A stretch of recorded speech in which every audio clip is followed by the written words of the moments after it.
Assalamualaikum warahmatullahi wabarakatuh. Apa kabar anak-anakku yang solih dan solihah? Bagaimana kabar hari ini? Semoga kita semua dalam keadaan sehat dan selalu dalam lindungan Allah Subhanahu wa Ta'ala.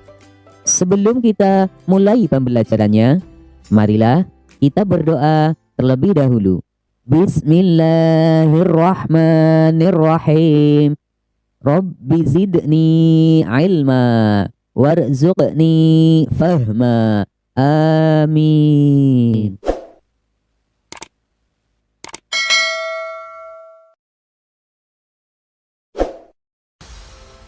Dalam video pembelajaran kali ini, kita akan mempelajari materi tentang senangnya berakhlak terpuji dengan submateri toleran. Setelah mempelajari video pembelajaran ini, semoga kalian dapat memahami sikap toleran terhadap sesama. Anak-anak, ada yang tahu tidak apa sih arti dari toleran? Arti toleran kalau menurut Kamus Bahasa Indonesia, kata toleran adalah kata sifat yang menunjukkan sikap tenggang rasa, berarti menghargai, membiarkan, membolehkan pendirian bisa berupa pendapat, pandangan, kepercayaan, kebiasaan, kelakuan, dan lain sebagainya yang berbeda dengan pendirian sendiri.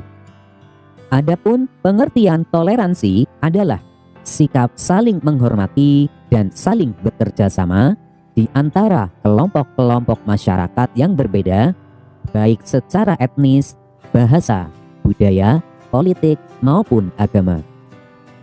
Berdasarkan pengertian toleran, yang perlu kita ingat adalah ada 3 kata kunci, yaitu sikap saling menghargai atau menghormati, kemudian pendirian atau pendapat orang lain, dan berbeda dengan pendirian atau pendapat kita. Jadi, kalau ada pendapat orang lain yang berbeda dengan kita, maka apabila kita menghormatinya, itu artinya kita sudah menerapkan sikap toleran. Toleran atau toleransi dibagi menjadi 2 macam, yaitu toleransi sesama umat muslim dan toleransi dengan non-muslim. Yang pertama, toleransi sesama umat muslim. Jika toleransi sesama muslim, kita harus toleransi dalam bidang furu'iyah atau cabang agama. Misalnya, perbedaan dalam jumlah rakaat sholat tarawih dan membaca doa kunut dalam sholat subuh. Nah, untuk itu kita harus toleran, karena kemungkinan ada perbedaan pendapat dalam menafsirkan suatu ayat. Kemudian kita tidak boleh toleran kalau dalam bidang usul atau pokok agama.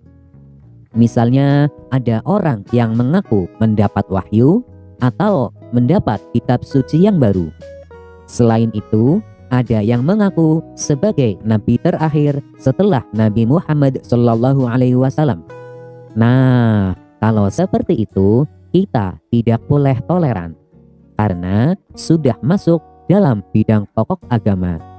Jadi, orang yang demikian itu sudah termasuk orang yang sesat. Yang kedua, toleransi dengan non-muslim. Dengan non-muslim, kita harus toleransi tanpa mencampur adukan kepercayaan masing-masing. Kita boleh bergaul dengan baik tanpa saling merendahkan. Jadi, seorang muslim dengan orang non-muslim sangat diperbolehkan untuk saling bertoleransi. Kita menghormati mereka, kita membiarkan mereka dalam menjalankan ajaran dan kepercayaan mereka sesuai dengan pendiriannya. Akan tetapi, kita tidak boleh mencampur adukan dengan kepercayaan kita. Misalnya, kita beribadah di tempat ibadah mereka, dan sebaliknya, mereka juga beribadah di tempat ibadah kita. Kalau seperti itu, maka tidak diperbolehkan untuk bertoleransi. Karena itu sudah mencampur adukan kepercayaan masing-masing. Akan tetapi, jika dalam urusan dunia, misalnya dalam perdagangan, pergaulan, pertemanan, bertetangga, ini tidak menjadi masalah. Justru kita harus bergaul dengan mereka. Karena kita adalah makhluk sosial, yaitu makhluk yang tidak bisa hidup sendiri. Berikut ini adalah contoh-contoh sikap toleran. 1. Kita menghormati pendapat teman yang berbeda dengan pendapat kita. Misalnya dalam berdiskusi. Apabila teman kita berbeda pendapat dengan kita, maka kita harus menghormati dan menghargainya. Oleh karena itu, kita tidak boleh memaksanya untuk mengambil pendapat kita dalam kelompok tersebut. 2. Kita tidak membuat kegaduhan di masjid saat orang-orang sedang melaksanakan ibadah sholat.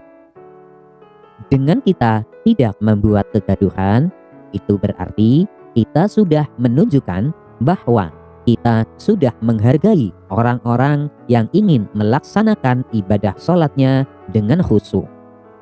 3. Kita tidak boleh memasang petasan yang memekakan telinga, karena bisa saja di sekitar kita ada bayi atau orang yang sedang sakit.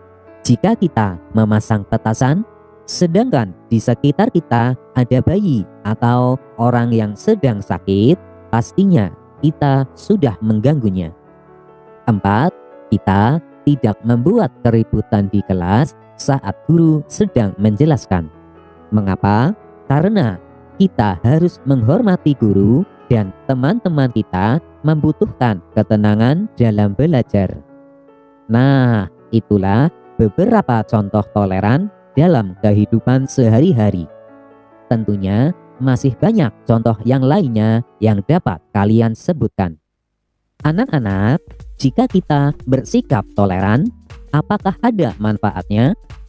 Ya, tentu saja ada. Jika kita bersikap toleran, maka akan mendapat pahala. Selain itu, kita juga akan mendapat manfaat lainnya untuk kehidupan kita. Di antaranya adalah mempererat tali persaudaraan. Dengan toleran akan menjadikan antara yang satu dengan yang lainnya saling menghargai dan menghormati, sehingga akan mempererat tali persaudaraan di antara kita. Kemudian terhindar dari perpecahan, karena dengan toleran kita akan terhindar dari sikap membeda-bedakan, sehingga perpecahan di dalam masyarakat dapat terhindarkan. Selanjutnya adalah hidup menjadi aman dan tentram. Dengan toleran tentunya akan tercipta kerukunan, sehingga keadaan akan menjadi aman, tentram, dan nyaman. Untuk itu, mari kita tunjukkan rasa toleran kita kepada sesama, baik itu di lingkungan keluarga, sekolah, maupun masyarakat. Anak-anak, setelah kalian menyimak video pembelajaran ini, ayo jawablah pertanyaan-pertanyaan berikut. 1. Apa yang kamu lakukan jika pendapatmu tidak dipakai dalam diskusi kelompok? Jelaskan. 2. Mengapa kita dianjurkan untuk bersikap toleran? 3. Dalam bidang kepercayaan pokok agama, apakah kita boleh bertoleransi dengan non-muslim? Jelaskan. 4. Sebutkan 3 hikmah dari toleran. Demikianlah pembelajaran kita kali ini. Untuk materi pembelajaran selanjutnya, tunggu video berikutnya. Wassalamualaikum warahmatullahi wabarakatuh.